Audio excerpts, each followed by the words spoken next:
Hey guys, I wanted to make a quick video talking about my Ball Lightning of Orbiting Hierophant Archmage, which is what I pretty much played on League Start because I re-rolled after the race in Hardcore Trade and have been playing this character for, let's see, what's my played here, about 6 days now. And I'm pretty much done with the build. I could min-max it a bit more, but I'm pretty happy with where the gear is at. Just like mousing over my items so you can get some kind of idea. It's like a really solid setup, but no mage blood. So I wanted to make a good character with no mage blood, and I feel like I accomplished that. Now I want to talk about the skill and some pros cons versus other archmage skills. So we've got, this is how the skill works. You basically right click and then the balls orbit around you and then they zap targets. It kind of works like Hammered In, but a bit less clunky from like Diablo 2, if you know what I'm saying.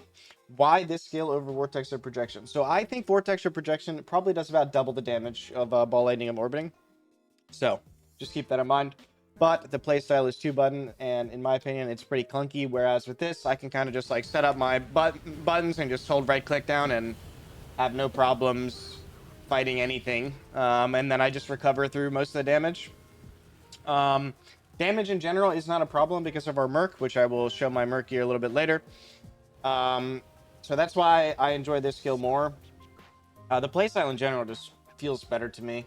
One button build, so we love that. I mean, well, one button is in your clearing with your main skill. One button. It's Archmage has a lot of buttons, but yeah, that's why I chose to play Ball Lightning instead. I just didn't feel like I needed the damage, and I just wanted to play something very relaxing, and you know, just hold right click.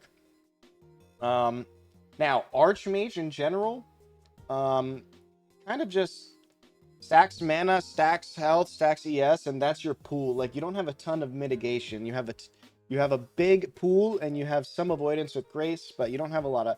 We're dual wielding, so you don't have a ton of block. You don't have a ton of armor. You don't have a ton of max res. You have a little bit of max res, but yeah, we don't have like a ton of mitigation, so keep that in mind.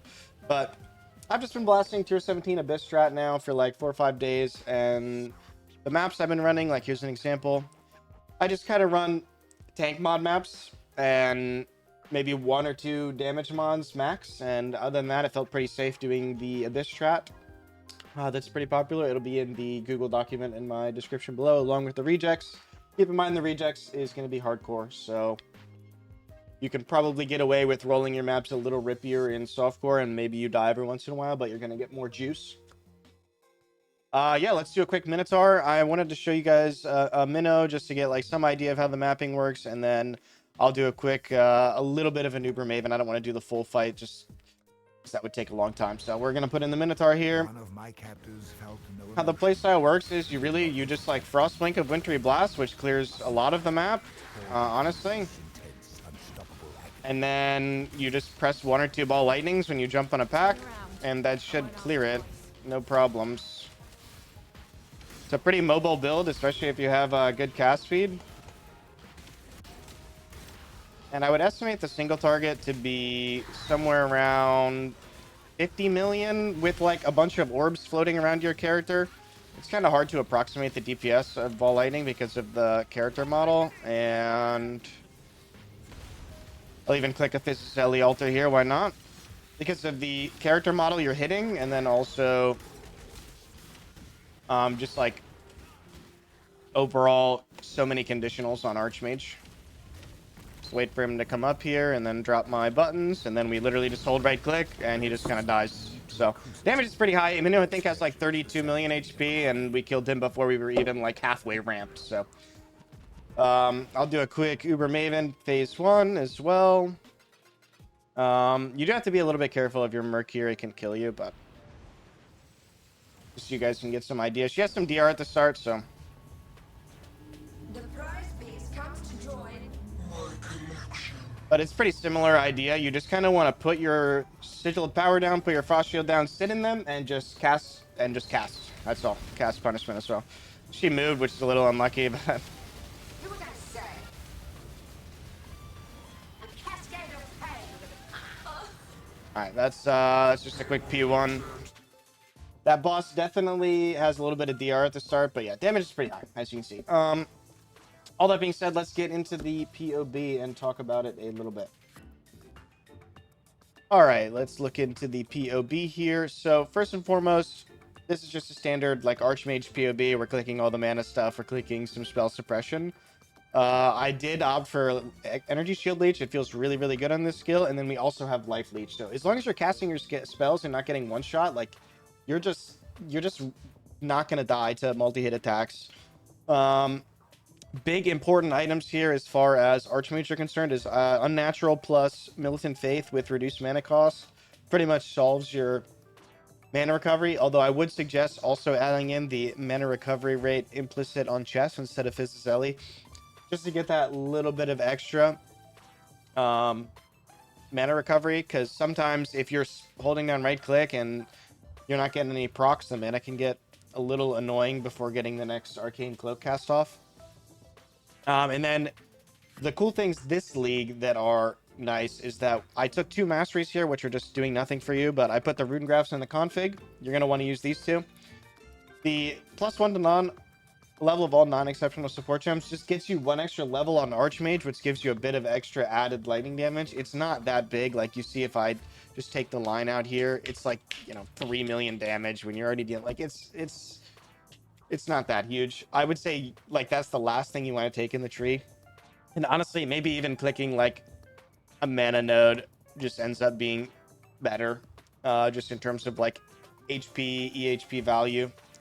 And then the other rune graph, this one's big, is the 10% reduced global attributes, 40% increased global defenses. That gives us a lot of energy shield. As you can see, we go from 3.8 to 4.3, so big.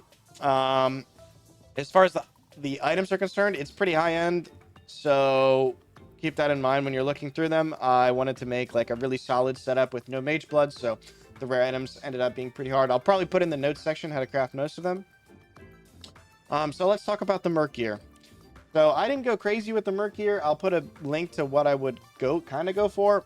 My Merc is pretty bare bones, but it gives you a ton of damage. So we have Zealotry Wrath Merc, Fallen Reverend. If you can't get Zealotry Wrath, just use Wrath until you get it.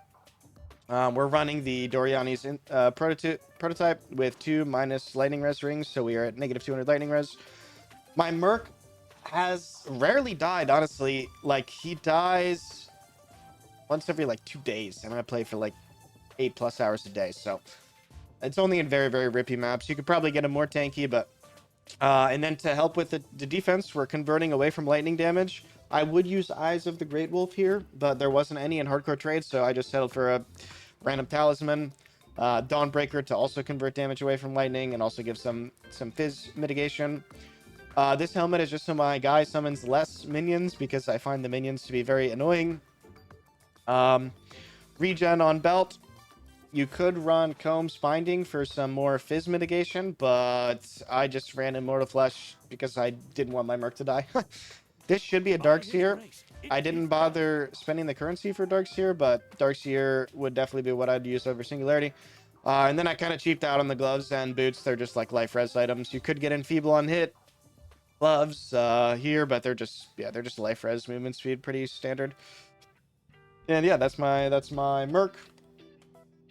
And for some closing thoughts about Archmage, I will say that getting attributes on your gear is really annoying. I ended up putting 8% increased explicit defense enchant on the necrotic armor here, but you could easily just use the 40% reduced attributes to make it way easier. We're exactly at the right dex and strength, so keep that in mind when you're crafting. You maybe want to go for a different implicit. That's actually what I got in game. I just went for the 40% reduce.